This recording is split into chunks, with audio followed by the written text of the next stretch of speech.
Continuando a gravação do áudio do livro As Fronteiras que Limitavam a Liberdade. Autor Roberto Fabrício. Eu, Roberto Fabrício, queria saber qual o sentido da vida. Eu queria saber e compreender o que é o amor. E quando estava na busca pela felicidade, ainda lembro de alguns dos dias em que estava na estrada e percebi que durante a caminhada a existência terrena é curta demais. Essa vida é passageira. E Deus já respondeu para todos nós, seres humanos, mostrando na prática e teoria, de forma física e espiritual, o que é a verdade. E foi a qual eu aceitei e decidi seguir o caminho. Mas, ainda assim, eu queria saber mais do que a sapiência podia me ensinar. Eu continuei seguindo o caminho.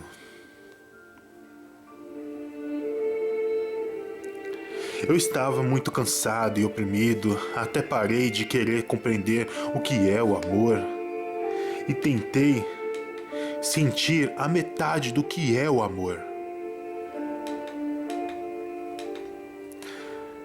Mas o próprio ego gritava em um brado suave. O ego disse: "Por que você parou? A felicidade está chegando. E será que esse caminho é mesmo o caminho de Deus? E falta descobrir qual o sentido da vida. Qual a verdade?" Isso o ego gritava dentro do ser, dentro de mim. E depois que eu ouvi isso, eu arranquei apenas um dos olhos da minha alma. Um olho da minha alma foi arrancado e cortei fora a minha mão espiritual que me escandalizava. Cortei a minha mão espiritual que me escandalizava e até arranquei a minha membrana timpânica mental, e depois disso o ego ficou vagando no vácuo do corpo físico, sem poder enxergar ou agir.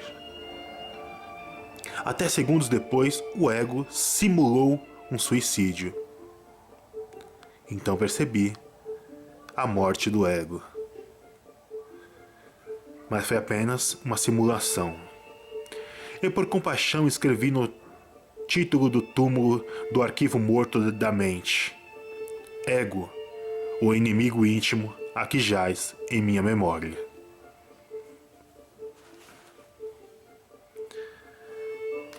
E eu continuei seguindo o caminho, mesmo com apenas um grão de areia na minha ampulheta, e a minha bússola estava quebrada.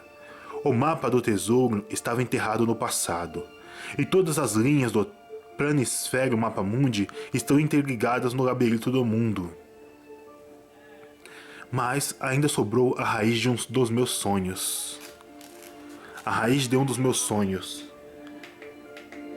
que eu coloquei a raiz na fórmula da felicidade. E em seguida calculei alguns dos números binários que caíam do céu durante a Matrix. E foi uma difícil e quase que infinita soma, tirando as barreiras que estavam entre o 0 e o 1. Do número 0 até o número 1. Foi muito difícil romper as fronteiras. E depois juntei com os números que observei depois do alfa, até a ilusão do número que, às vezes, alguns dos malucos filósofos ou os insanos cientistas conseguem observar de um telescópio a anos-luz da Terra. Quando essas pessoas conseguem observar a anos-luz de distância, esses insanos filósofos, cientistas malucos, quando chegam próximo da miragem de muito além do horizonte, é possível ver só até o número 800 da expansão do eterno número ômega. E foi quando entendi que a Matrix são barreiras. A Matrix são simplesmente fronteiras e barreiras entre o alfa e o ômega. entre o Alfa e o Ômega, o princípio e o fim. E eu parei por um eterno segundo e comecei a sentir um novo sentimento, que é um sentimento derivado da solidão.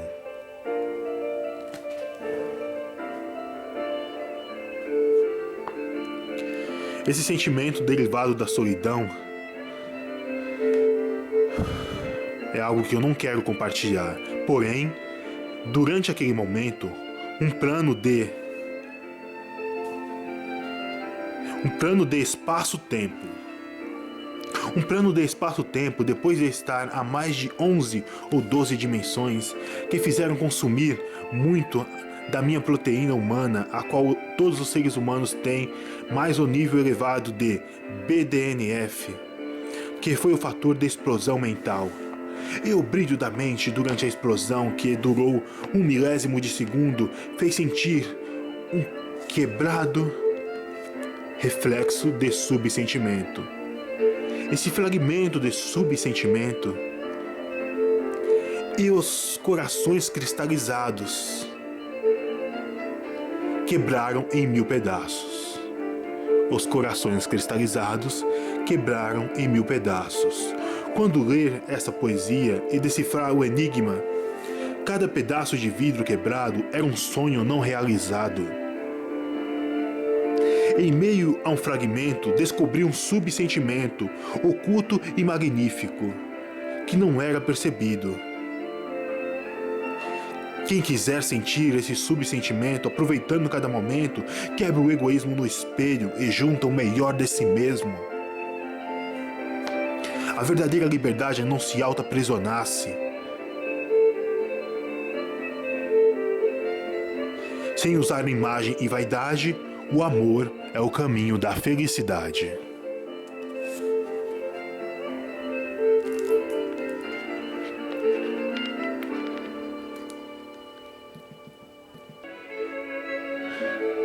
E ainda percebendo essa falsa ilusão de liberdade que alguns dos hipócritas da sociedade vivem nas rotinas de cada dia. Eu não busco por nomenclaturas, rótulos e fama. O que eu acredito não se resume em ideologias. O Evangelho não é movimento ou religião. O Evangelho não é movimento ou religião. Hoje, nós existimos entre o céu e a terra. E enquanto vivemos debaixo do sol, infelizmente vivemos para ter alguma coisa. Esquecemos que se morremos, quando morrer, tudo vai ficar aqui. E se não crer em algo superior a tudo, seremos apenas uma aberração de carne e osso, que está vagando rumo ao túmulo nesse mundo. Mas se acreditarmos que existe um plano melhor, seremos mais do que um corpo físico, com apenas alma e espírito. Seremos a criação divina do eterno Criador. Assim talvez possamos estar contornando os nossos nomes no livro da vida e percebendo que agora nós não estamos vivendo em vão. Não estamos vivendo em vão. E eu não queria escrever esse texto, queria deixar tudo isso em mais um brilho eterno interno da minha mente, onde os arquivos de lembranças ficam guardados no baú das memórias, dentro do mais profundo subconsciente. Mas o baú de memórias estava cheio demais, e essa pasta de lembranças recentes caiu, escorrendo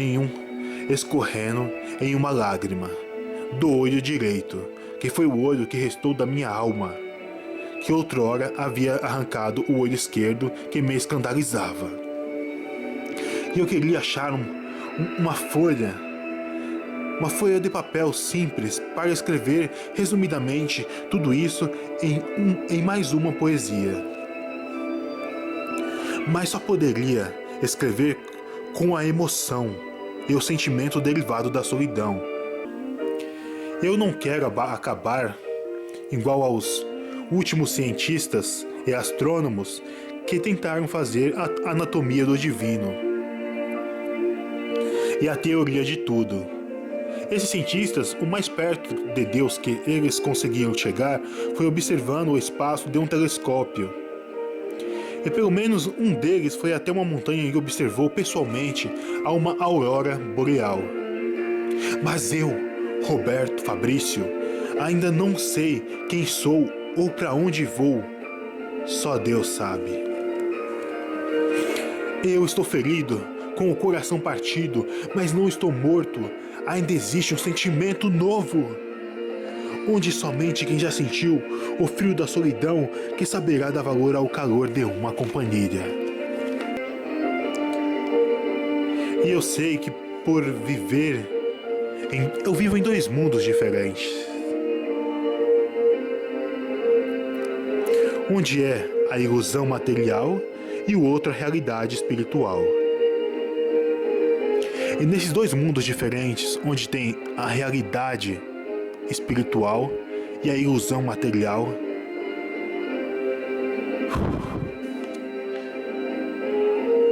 muitas experiências de vida ganhei, mas muito tempo perdi por medo de arriscar. Quem escreveu o roteiro? Não quero roteiro. Posso escrever versos do meu jeito, mas o diretor de tudo é Deus. E só Ele sabe quando o show da vida vai terminar.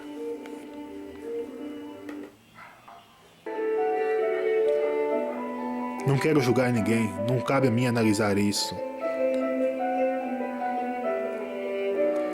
Mas infelizmente essas pessoas continuam pagando indulgências para os pastores, padres e papas.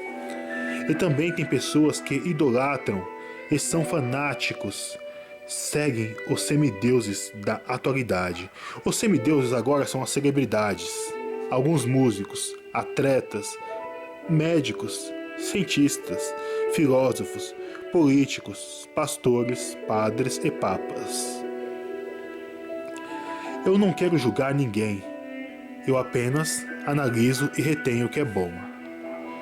E tem muitos líderes do sistema religioso que estão achando e dizendo serem eles mesmos o próprio Cristo. Por exemplo, esses fanfarrões que estão por aí na televisão. E outros. Mas essas pessoas que se dizem ser semideuses ou novos cristos, quem vai julgá-los é o próprio Deus.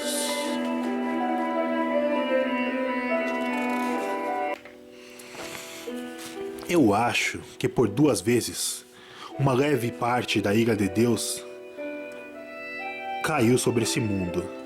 A primeira, no meu ponto de vista, foi quando Deus fez algo parecido com uma brincadeira de criança, um jogo chamado Bolinha de Gude. Isso aconteceu quando Deus pegou um asteroide e, por ter compaixão, partiu o asteroide, e depois Deus usou um meteoro que sobrou e jogou levemente o meteoro que caiu no planeta Terra, causando a extinção de todos os dinossauros e seres viventes daquela época.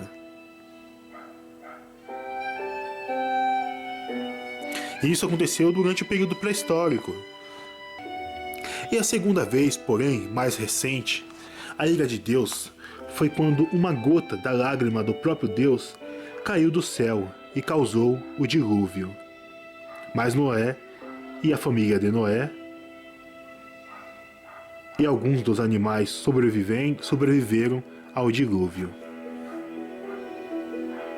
E agora estamos prestes a presenciar a terceira ira de Deus, que vai ser no período chamado a Grande Tribulação. A Grande Tribulação. Infelizmente, nesses últimos dias, ainda tem muitas pessoas que defendem o sistema e elas preferem dar ouvidos ao próprio ego delas próprias e continuam sendo induzidos pela serpente. E isso acontece com quase todas as pessoas. E depois do que aconteceu Desde que Abel foi morto por Caim, até o dia da sexta-feira 13 de março de 2015, que foi o dia que escrevi esse texto, é que os seres humanos estão hoje piores do que na época da Torre de Babel.